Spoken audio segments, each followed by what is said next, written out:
Hi, my name is Twyla Ellis, certified life coach with an emphasis on positive psychology. I want to thank you for listening to the Trophy of Grace podcast.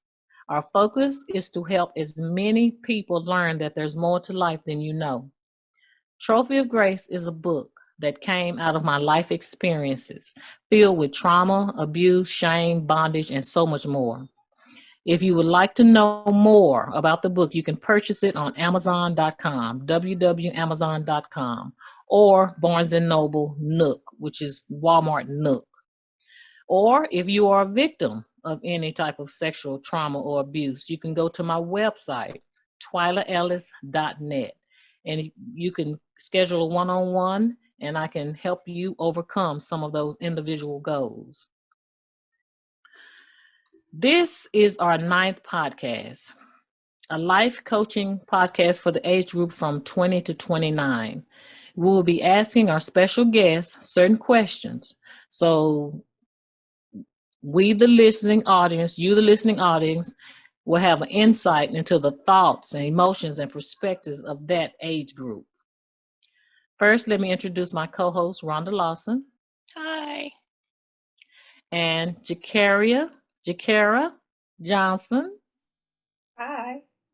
Hello, who has her master's degree in Christian counseling and has served in the industry for 6 years.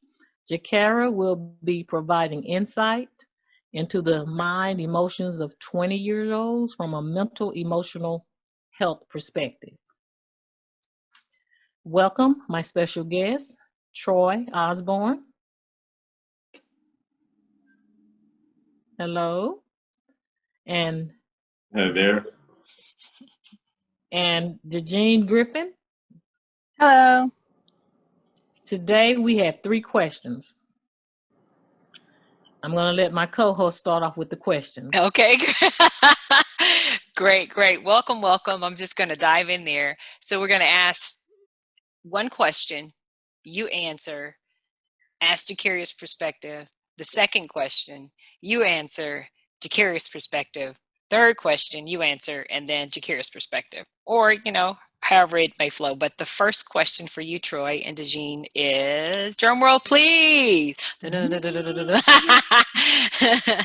a 20-something-year-old, who do you believe that you are as far as your identity, and how does your age group determine their identity?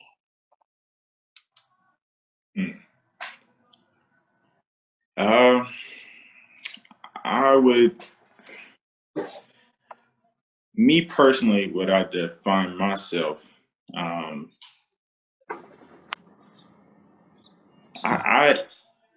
believe that our age group is in the state of, I think you're going to change. You're going to continue to change. So your identity is not, set on one thing. I think, you could use morals as something that maybe just stays forever, but the identity, I've changed from 25 to 28. So I would just say I'm in the, what would you call, cocoon phase right now. Oh, that's a good way to put it. Okay. That's a good way to put it. It's a lot of things that I've, gotten rid of, and it's a lot of things that I'm allowing to be that I never thought I would allow. Wow. Society, though, just the age that we live in, despite my age, I'm not really technical savvy or computer savvy. But we live in an age where, solidification is needed from outside sources. If you think that way. I just happen to not think that way. So it just, I don't know. So I couldn't really answer that second one. How does your age group? Right. Okay. No, it's good. It's still, all your answers is it's kind of like a pathway into, the possibilities of what 20-year-olds may or may not think. And we understand that each person's completely different. You have totally different experiences, but your answer is wonderful. Someone that could be listening, just may say, man, that's exactly how I feel, or I never thought of it that way. You're helping a lot of people just by being here and having your heart to be open and, just be willing to share. What about you, Dejine? Well, as an early 20-year-old, 23-year-old, I have no idea who I am. Good I've been trying answer. to figure that out for the past, since I turned 18. I'm trying to figure out who that is. But I know every year I'm growing a little bit more wiser and a little bit more, I don't know what to do with my life, but I'm starting to have an idea of what I want to do. So I know that in 5 years from now, I'm not going to be the same person. I'm not going to have the same mindset. Shoot, I don't have the same mindset as I did 2 years ago.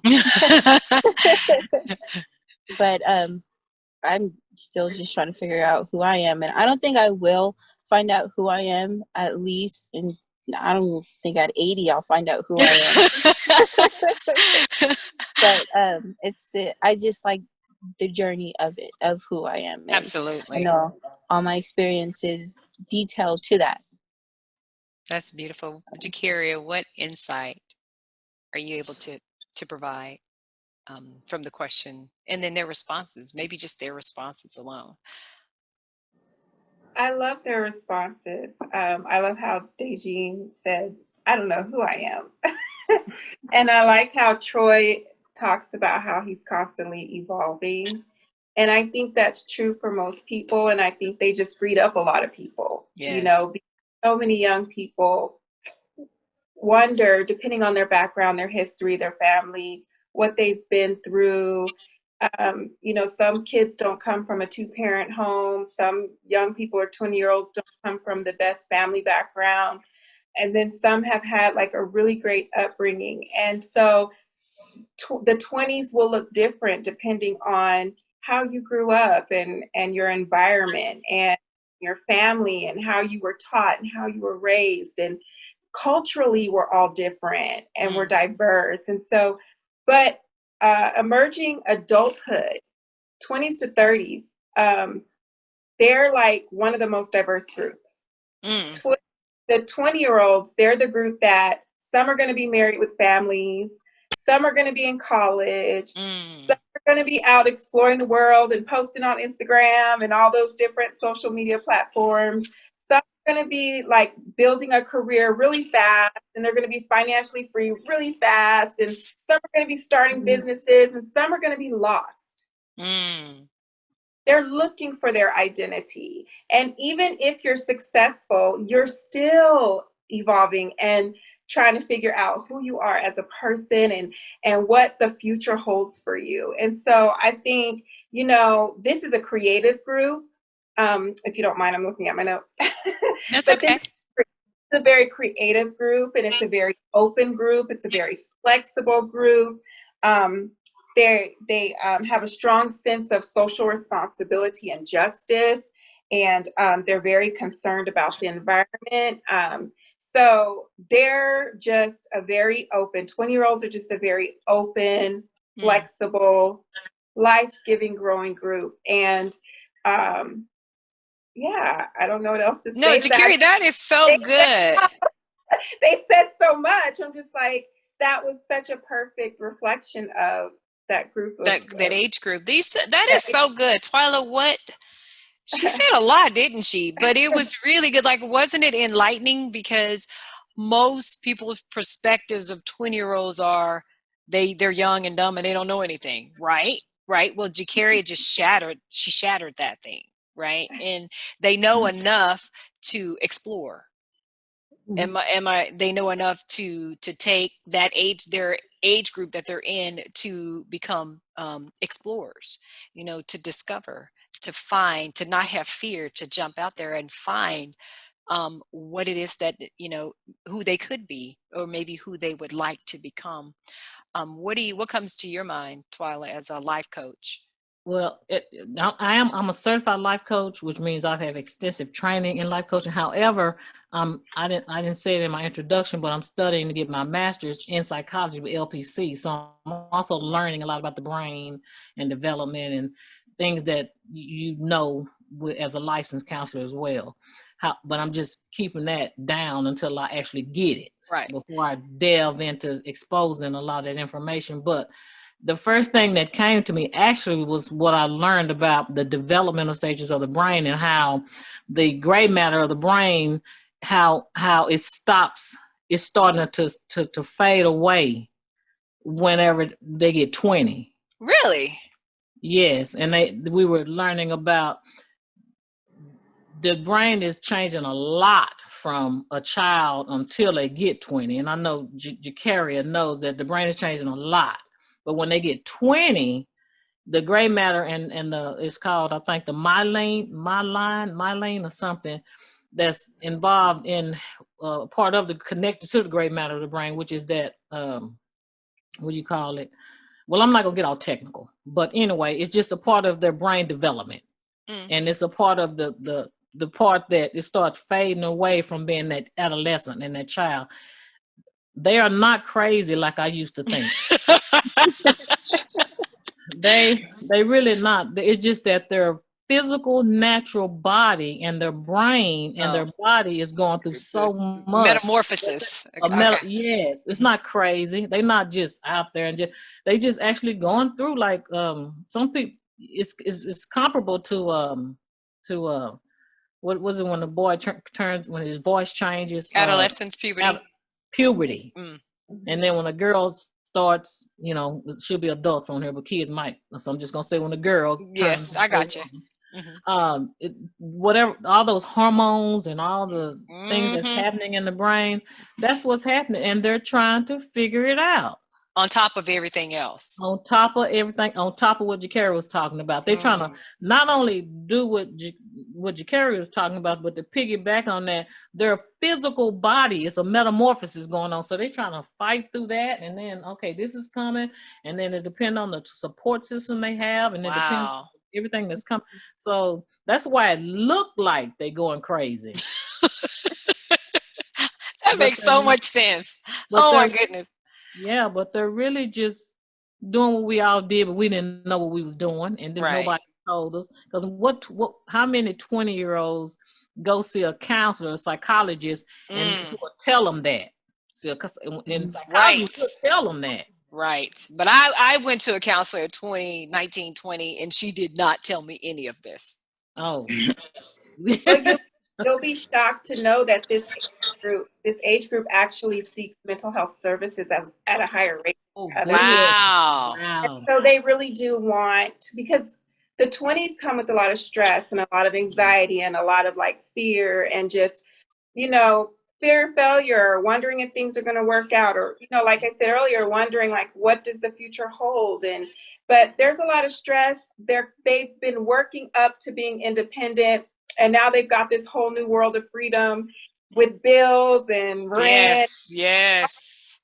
Responsibilities. And so this, during this time, not only are they trying to establish themselves, but they're trying to also be stable and secure and, and so establish themselves. And so there's a lot of stress.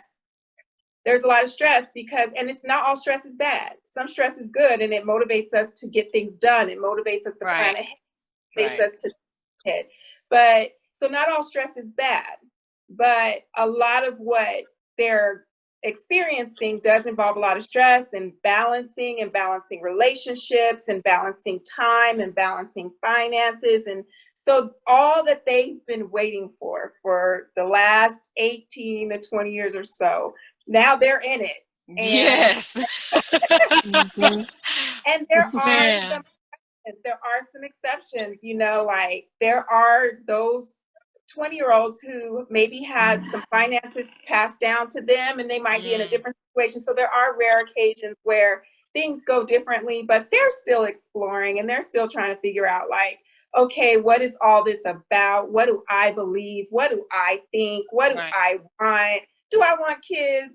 Do I want to wait? Do I want to date? Do I want to get married? So but they have the freedom to do that. And they don't have a lot of commitments. And so that's the other part of it about this group is they say, 20 somethings don't like to commit.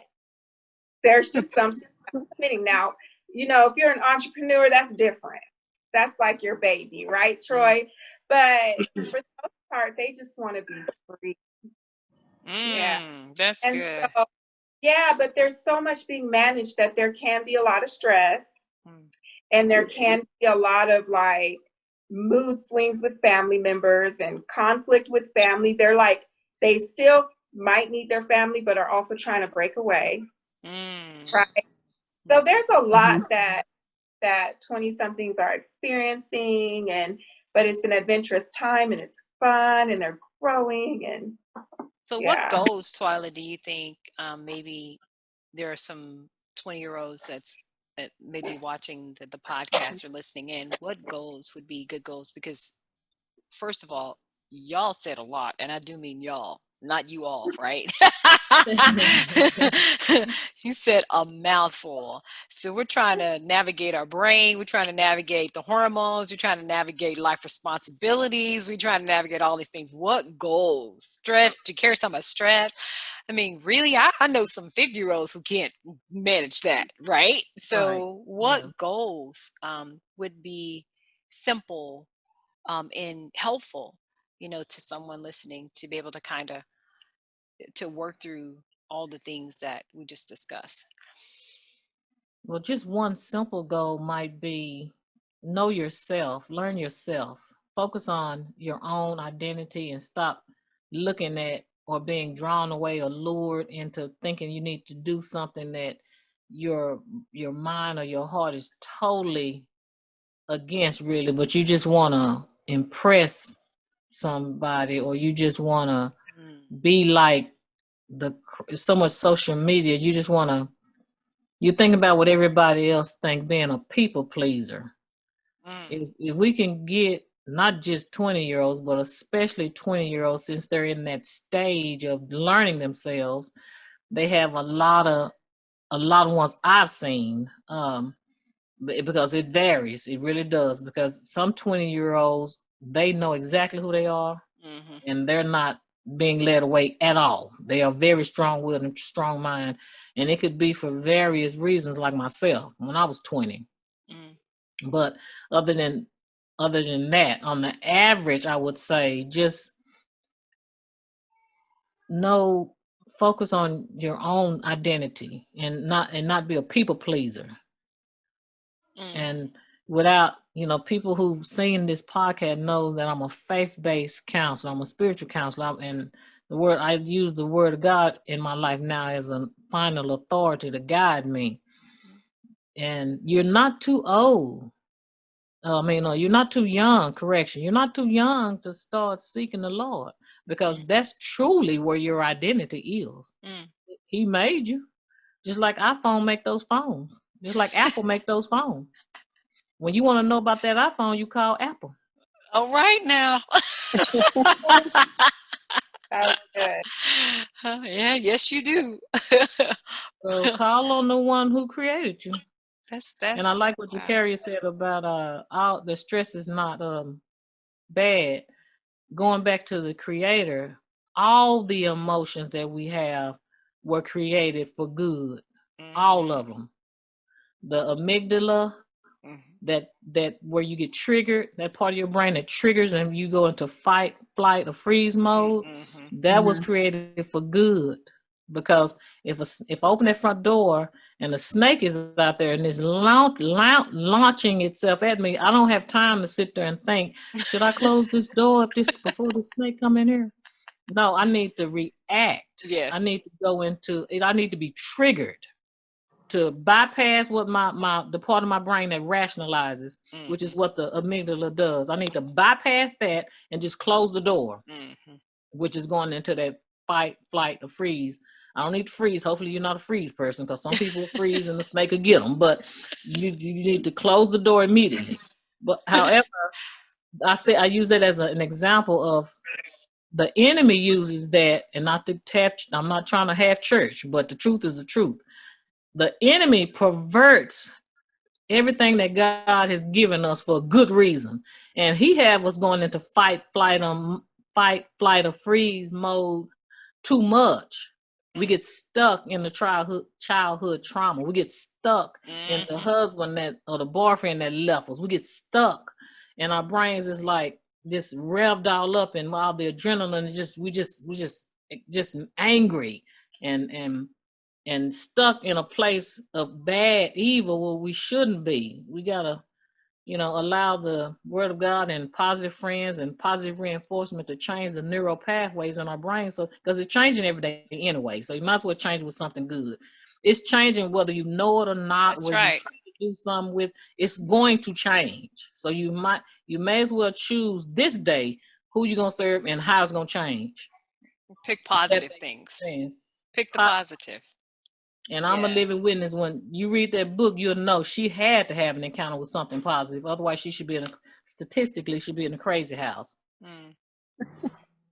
I don't want to interrupt, but I just would like to say also, just our group needs to read, because it's that alone lets you know that you're not the only one.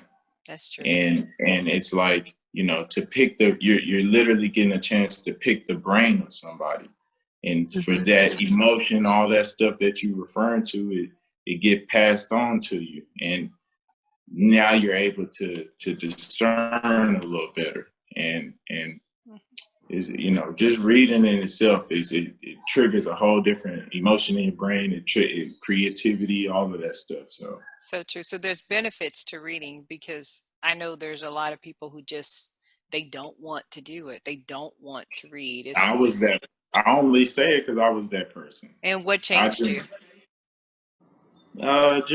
Just going through what we're talking about now, being in that 23 phase where I was like, I'm doing okay, like, making money, but I'm not satisfied. But and it's like, and I'm not talking about the statue of millionaire status, but I know that I have reached the phase of like, okay, I can be comfortable. But but even with that, it's like, you don't know what you don't know, and it's being open to stuff.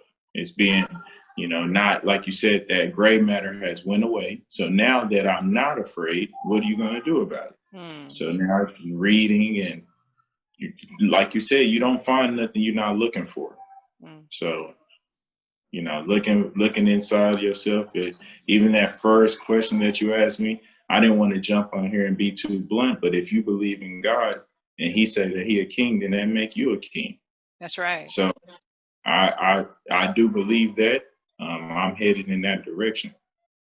But it took you a little bit to get there. Oh yeah, it was reading, and I'm not done. I'm not there yet. I'm just seeking that. You're still an explorer. You're just exploring differently. You're just exploring differently, right? that it's, I'm constantly choosing now to do right instead of being in the middle, and not, like, I understand now that you do have to choose, and you just have to live with the result. What about you, Digi? Well, growing up, I've always had a really strong Christian based family. My grandpa is a pastor, so he's always instilled in me like the word of God. So everything I've gone through, all my decisions, I've always talked to God about it. Like, maybe I should do that, or so right now I'm at that point where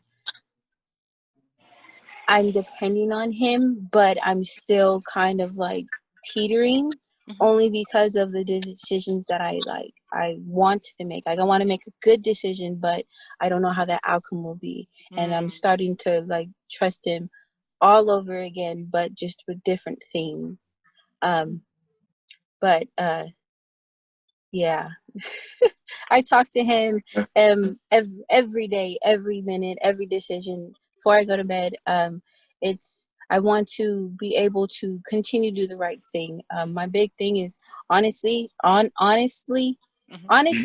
telling the truth. There we go. And always telling the truth, no matter if it hurts or not. I need to tell the truth. If I don't, it's just morally I feel disgusted. Like, I need to tell the truth.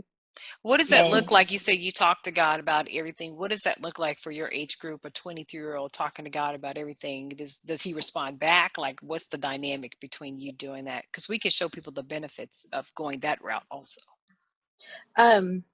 Well, it's At first, it was for me starting to talk to him. It felt kind of weird, like I didn't know if anybody else did it, kind of judging. But then I realized, you know what? A lot of my friends, family, everybody does it, so it's normal.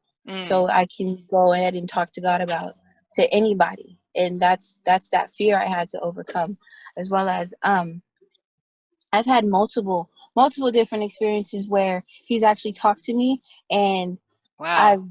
I didn't listen, and I'm just like, why?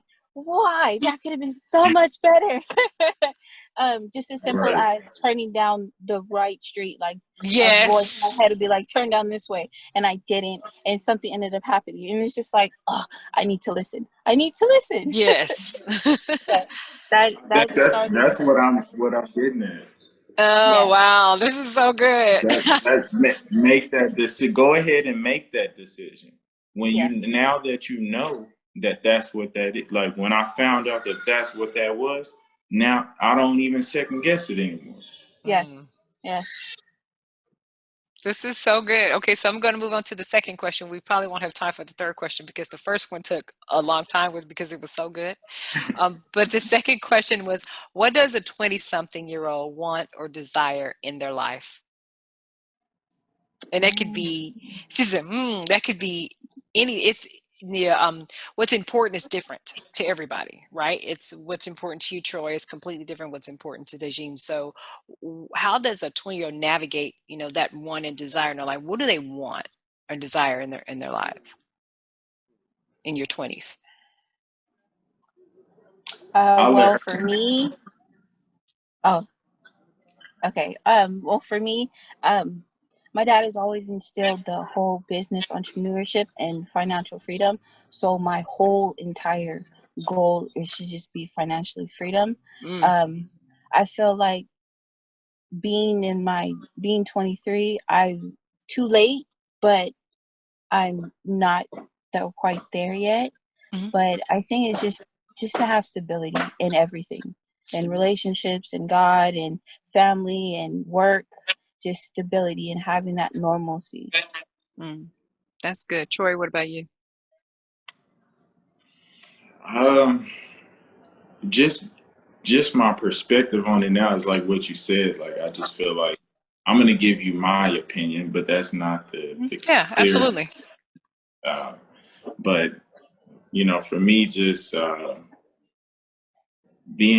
continuing to be at peace with my decisions, because I already know. I say this humbly, but like when you really believe something, you don't think it anymore. Like it becomes nature, and like I said, I say this humbly, but I know like everything is gonna work out. I've looked back in my past, and I'm like, it's nothing that I've ever done. It's nothing that we as people have ever done that we didn't think about first, and then secondly, even if it wasn't what you expected, you made it out because we're sitting here talking. Right. So with that, like peace, that enough, I feel like that was enough for me to be like, now that I know that God will help me make a decision even when I don't know, now I can just walk. And then the noise, and I'm a basketball player, so I've had, experience with dealing with like people in your ear while you're trying to be focused. So, just staying focused that everything is going to work out.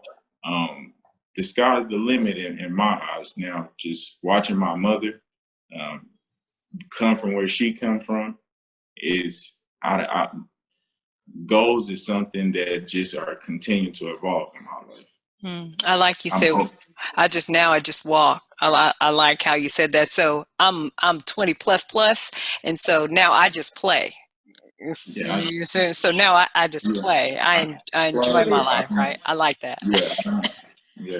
Takeria, what insight can you give to us as far as the desires and the wants of 20-something-year-olds from your perspective? No, well, first of all, a lot of my insight today, I just want to make sure everyone knows, came from this Christian counseling book, a comprehensive guide. and then also the Atlas and Psychology Today. And so I pulled information from multiple sources. Okay. I want to throw that in there. So I'm honoring Thank other you. people's intellectual property. And so, but yeah, I think it really just depends on that individual person. And again, I can't stress enough culture, because everybody wants something different and not everybody wants the same thing. And you know, it really, like, here we value different things as believers, as Christians, right? And then some people value different things based on like the country they're from, or That's true. their cultural or their ethnicity, right? Their True. family. And so I think 20-year-olds want whatever it is that they want. And there's no way to really like pigeonhole anyone. There's no, like, you know what I'm saying? So I think we just need to be open to them and honor them. That's support good. them, walk alongside them, and provide the necessary guidance and mentorship and leadership that is needed, if needed, or if wanted. So I believe support. That's If good. sum it up to one thing, I would say support. Support. Whatever that looks like. Maybe it's relational support, you know, financial support. Maybe it's guidance and coaching and mentoring. And yeah, I think support. That's good. Twyla, what about you? What's your take on it all?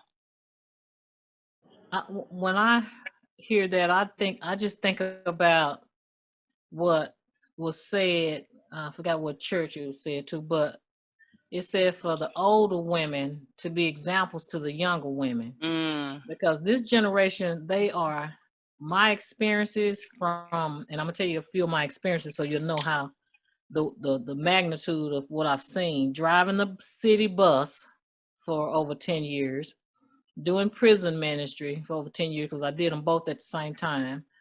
Being a mother of all adult children now, and being in the street running with them, like just out there.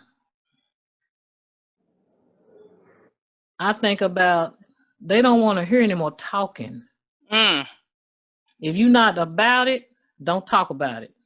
Be about it, don't talk about it. They want to see examples of the Christ that we say we serve. Troy, Dejeen, is that thumbs up? Is that right, or is she on point? I definitely agree. In this generation, yeah. Oh yeah. As a 20-year-old, I would want to see. I like action, not just words. What are you going to do about it? So the parental aspect of it, which is the third question, they can't just say because I said so. That's not going to work anymore. No. Because I said so. You can say it. Say it. But you're gonna see them doing something. You're gonna see them doing what you do. You can say all you want to. Don't smoke because I smoke. Don't do this because I do. I'm grown. That's another misconception that I've heard, and I had to stop myself from saying, I'm grown. What you telling the child is, when you get grown, you can do wrong. There you go. Yeah. Or whatever. Or whatever. Yes. Yeah. Yes. So they laying low to get grown.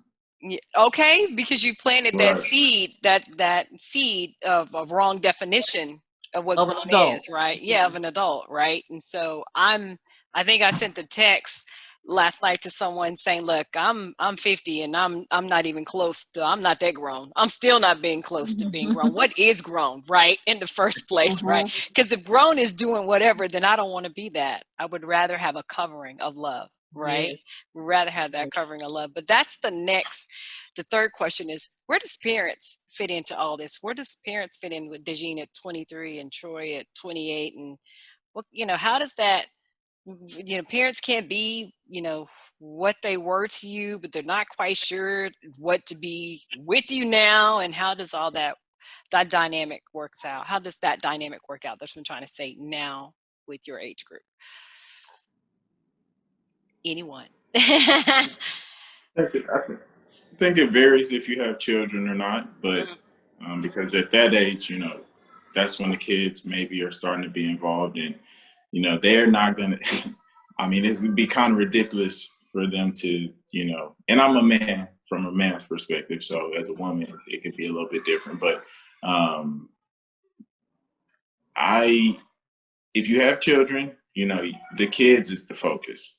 If you're not if you do not have children, then the relationship you're still your mother's child, and I think, and that goes back to what you said, Miss Johnson. I don't want to mess up your first name. Carrier. The carrier. You go back to what you said, your environment that you were raised in. Like if you and your parents were doing certain things together, now it should be just at an elevated level. If you weren't that type of individual, now it's a chance to do it, because maybe now you see what they were going through, and so now it's like let me. And now I know why she was telling me sit my butt down, because I'm running around. You know? So it's at this age, you know, you get to build something. Like that's why I think.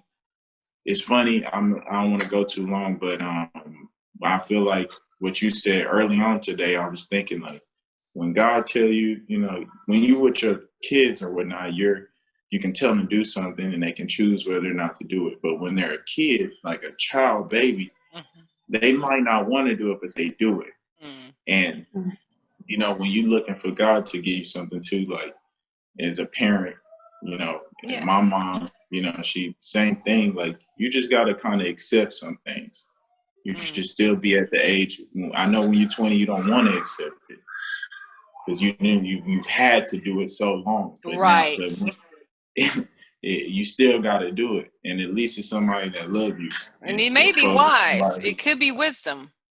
Right. You know, it could be wisdom. So yeah, I think that's actually a very wise comment to say. Just, you know, just trust the process, right? You know, unless mom and dad is wilding out. I mean, that's completely different, right? That's not what we're saying. Okay. Yeah, that's not what we're saying. Yeah. What about you, Najeen? Well, let's see. I was raised by my dad most of my life. My mom wanted to do her own thing, which I totally understand now as a parent. I'm like, okay, you're an individual. You wanted to handle yourself. I totally get it.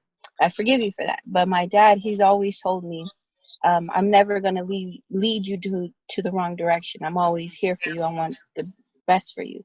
So a lot of things that he told me without explanation, I took it, I did it anyways because I knew he wasn't going to lead me wrong. And as I got older, I understood why he told me.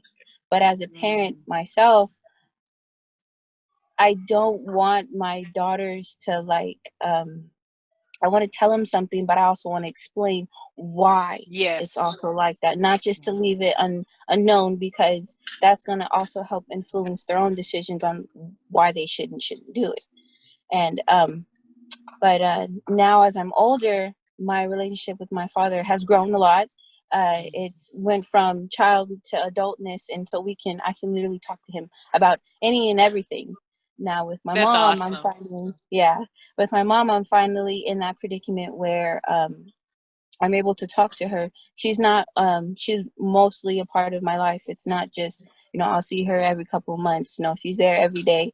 And so I'm starting to learn that mother-daughter relationship with her and different things that she's taught me while being there. I was younger, as well as not being there, and why she wasn't there. Wow. And so, I mean, I got two different perspectives from both parents, but I'm starting to balance that out. But they're both helping, very, very supportive in all my decisions. So parents do play a They part. play a huge role. Well, at least in a younger 20-year-old. Right, a huge role. Jacaria, tell us what what you've seen. Explain to us some of the experiences that you've seen in your industry as far as, you know, young adults and their parents, or what that may look like. Wow. Oh my. Well, you know, I can't say that I worked with young adults in a ministry setting, and I think for the most part, I know just having someone to go and talk to and to bounce ideas off of or to run things by, I noticed was really helpful. I think for me in my 20s, I still sought like parental guidance regarding some of my decision making, even when it was time to make a decision as far as like my degree, because I actually wanted to go into get my master's of divinity. I remember my pastor, Dr. Emil Hawkins, helping me make those decisions, like, you know, because at the time I was having my first child.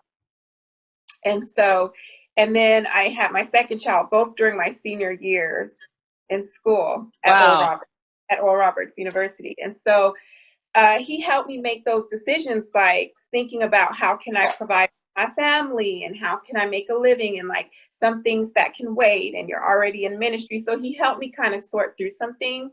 So I think, and some decision making and problem solving. And so I think in your 20s, well, your whole life really, we're trying to figure out like how to make certain decisions and how to problem solve. And so it's just really nice to have someone to go to be able to run things by and to receive guidance. And I want to make sure I'm honoring people or who have different backgrounds and maybe come from a trauma background. I worked with young ladies who aged out of foster care and were in a residential setting, group home, and they didn't necessarily have a mom or dad they can get on the phone and call and say, you know, what should I do in this situation, or how should I make that decision? And so, but they had a support team of adults, including myself, that they could talk to and ask questions, and someone who could advocate for them in certain situations. So I think having a parent, a legal guardian, a foster care parent, an adult, a mentor, just having someone you can go to and talk to is just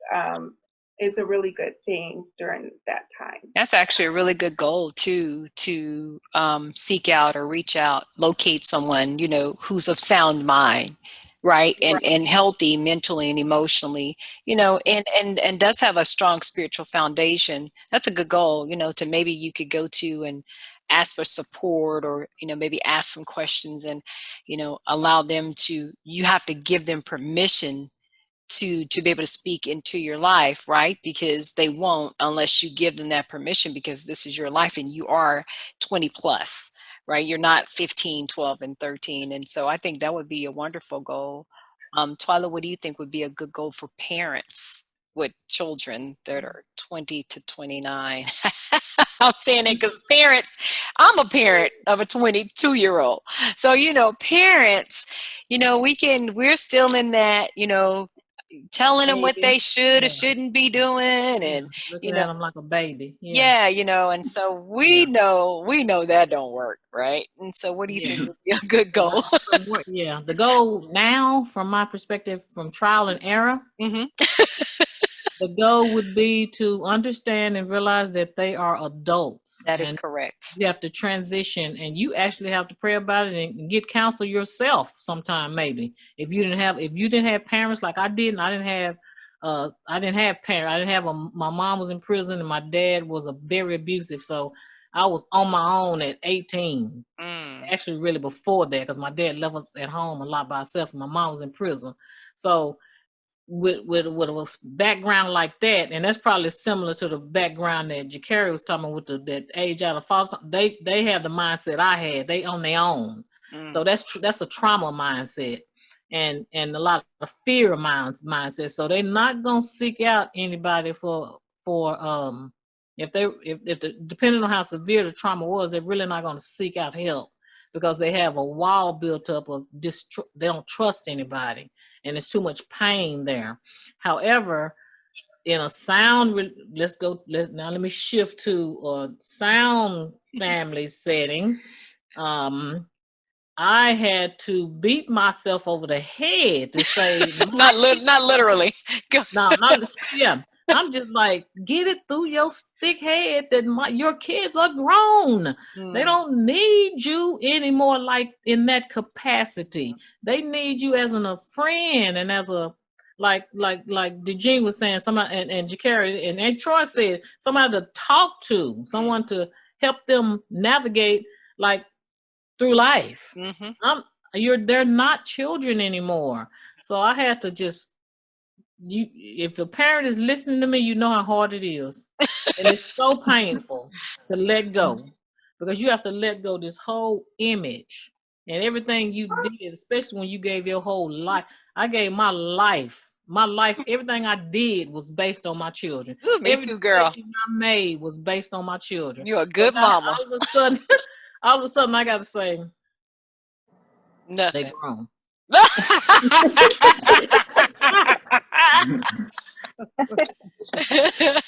Woo. So it was God, the grace of God. It's more. I'm good now. Yeah. You can do it. You just One gotta- goal would be support. Try to transition your identity. You're still their mom and their dad, right? They're going to still need you in that capacity, but wait until they need you in that capacity. Exactly. But for the most part, just be that support. Exactly. And then don't be fussing at them because they need money. Exactly.